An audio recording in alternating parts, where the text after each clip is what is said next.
कानी बहू। किशोरी लाल जी के बेटे राघव की शादी की बात जगह जगह चल रही थी, लेकिन किशोरी लाल जी को कोई लड़की पसंद ही नहीं आती थी। और उसकी एक ही वजह थी, किशोरी लाल जी का लालची होना। उनको लड़की वालों से मोटा दहेज चाहिए था और इसी चक्कर में एक दिन वो एक बहुत पैसे वाले के घर अपने बेटे का रिश्ता लेकर पहुंचे। उस आदमी का नाम था ओम प्रकाश। देखिए किशोरी लाल जी, मेरी एक ही बेटी है और मेरी सारी संपत्ति जायदाद सब कुछ मेरी बेटी नैना का ही है। पापा, नाम से लगता है बहुत खूबसूरत होगी। कितना अच्छा नाम है ना, नैना। ओ, वैसे बात तो सही है आपकी।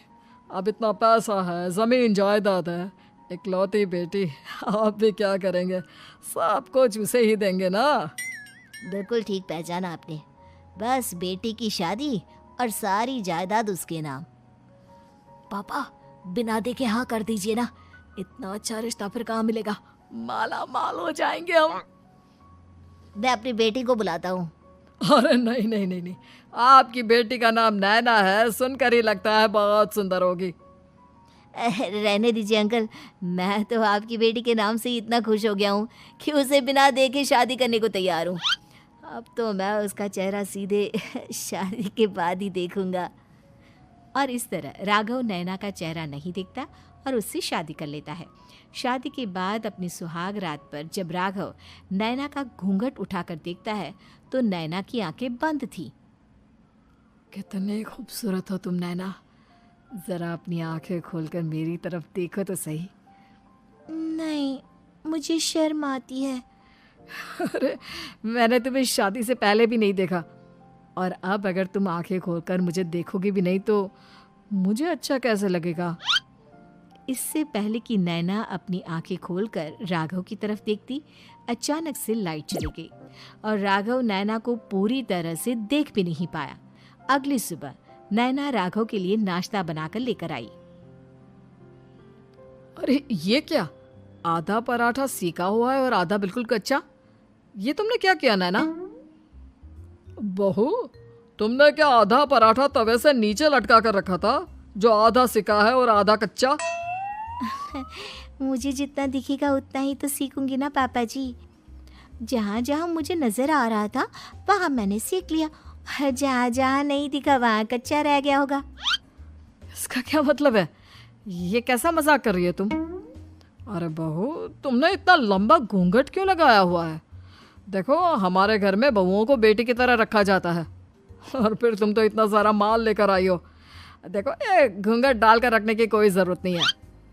हाँ नैना, पापा जी ठीक कह रहे हैं, तुम तो आराम से रहो, अपना ही घर समझो। नैना अचानक से अपना घूंघट उठा लेती है। अरे ये क्या पापा, नैना की तो एक आंख फूटी हुई है। नाम से नैना, लेकिन ये तो कानी बहू निकली। मेरे साथ धोखा हुआ है, धोखा। बिना दिखाए अपनी कानी लड़की मेरे संग ब्याह दी। मुझे कानी बीवी नहीं चाहिए। मुझे अभी ओम प्रकाश जी से बात करनी पड़ेगी। आखिर उन्होंने मेरे साथ ऐसा किया क्यों? अरे, आप लोगों ने ही तो पापा से कहा था कि आप लोग शादी से पहले मुझे देखना नहीं चाहते। अब मेरे पापा पर क्यों इल्जाम लगा रहे हैं? अरे लेकिन उन्हें बताना तो चाहिए था ना कि तुम कानी हो, एक आंख से तुम्हें दिखाई नहीं देता। किशोरी लाल और राघव नाराज होकर ओम प्रकाश को अपने घर बुलाते हैं। पापा जी, ये आपने क्या किया? शादी से पहले बताया क्यों नहीं कि नैना की आंखों में परेशानी है? अरे, आप ही ने तो लड़की देखने से मना कर दिया था। अरे लेकिन आप बता तो सकते थे। आपको तो हमारी बेटी की प्रॉपर्टी चाहिए थी, वो भी पूरी की पूरी। अब क्या हुआ अगर उसे आधा दिखाई देता है? प्रॉपर्टी तो आपको पूरी मिल गई ना। अरे ये क्या बात हुई? मेरी शादी प्रॉपर्टी से नहीं, आपकी बेटी से हुई है। अब ये तो पहले सोचना चाहिए था, तब तो मेरी प्रॉपर्टी देखकर तुम्हारी जुबान लप लपा रही थी। लेकिन मैं कानी लड़की को अपनी बीवी बनाकर नहीं रख सकता। पापा, कुछ करिए ना आप। हाँ, करता हूँ। देखिए ओम प्रकाश जी, आप हमारे साथ ऐसा नहीं कर सकते। और तुम देखो, अगर तुमने मेरी बेटी से शादी तोड़ी ना, तो जो भी प्रॉपर्टी मैंने तुम्हें दी है वो तो पूरी की पूरी वापस ले ही लूँगा, और आधी प्रॉपर्टी तुम्हारी भी लूँगा। अरे मेरी आधी प्रॉपर्टी भला क्यों लेंगे आप? इसलिए क्योंकि मेरी बेटी को आधा नज़र आता है और उसकी नज़र अभी तक तुम्हारी आधी जायदाद पर ही पड़ी है। अब तुम उसे घर से निकालोगे तो कुछ तो लेकर जाएगी ना। और अगर हम आपकी बेटी को अपने घर की बहू बना कर रखे तो? तो तुम्हारी पूरी प्रॉपर्टी तुम्हारी ही रहेगी, और जो मैंने तुम्हें दिया है ना, उसमें से बस मैं आधा लेकर जाऊंगा। अरे लेकिन अब आप अपनी दी हुई प्रॉपर्टी में से आधी वापस क्यों लेकर जाएंगे? अगर मैं आपकी बेटी को अपनी पत्नी बनाकर रखने को तैयार हूं तो? इसलिए ताकि भविष्य में अगर तुम मेरी बेटी को धोखा दो तो उसके पास कुछ तो रहे जो पति का हो। वैसे मेरे पास तो बहुत कुछ है, लेकिन अपने पति की कोई निशानी तो उसके पास होनी चाहिए ना।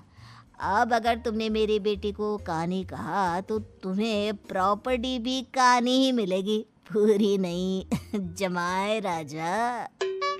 किशोरी लाल और राघव समझ चुके थे कि वो बुरी तरह फंस चुके हैं और अब उनके पास वहां से निकलने का कोई चारा नहीं है। अब समझ में आया ना, लालच बुरी बला होती है। एक तो तुम्हें प्रॉपर्टी मिली, ऊपर से बीवी मिली, उसमें तुम्हें नखरे भी दिखाने हैं। आए बड़े, चुपचाप बैठो दोनों। कुछ दिनों के बाद नैना राघव की कार लेकर बाजार घूमने निकलती है और जब कार लेकर वापस आती है, ये क्या? एक तरफ से मेरी गाड़ी पूरी खराब हो चुकी है।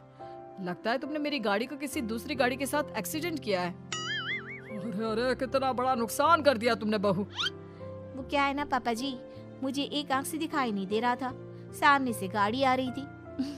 मुझे तो सिर्फ आधा ही दिखाई दिया और वो गाड़ी मेरी कार से रगड़ते हुए निकल गई। अब मैं क्या करूं बताओ? आप इसे ठीक कराने के पैसे कौन देगा? तुम्हारे पापा। तुमने मुझसे इस तरह से बात की? अभी रुको। नैना राघव की शिकायत ओम प्रकाश को कर देती है। देखो राघव, अब जो मेरी आधी प्रॉपर्टी तुम्हारे पास थी ना, उसमें से आधी और मैं लेकर जाऊंगा, क्योंकि तुमने मेरी बेटी को डांटा। अरे नहीं नहीं पापा जी, गलती हो गई, माफ कर दो। गलती की तो कोई गुंजाइश ही नहीं। अगली बार मेरी बेटी को डांटा तो बची हुई आधी में से आधी और ले जाऊंगा। लालच के चक्कर में हम दोनों ने बहुत बड़ी गलती कर दी बेटा। एक तो तुम्हें कानी बहू मिली और ऊपर से जो माल मिला वो भी काना। इस तरह राघव की हर एक गलती पर ओम प्रकाश उसकी प्रॉपर्टी का आधा आधा हिस्सा लेकर अपना सारा माल वापस ले गया और राघव को कानी बीवी से काम चलाना पड़ा। भाई लालच वाकई में बुरी बला है।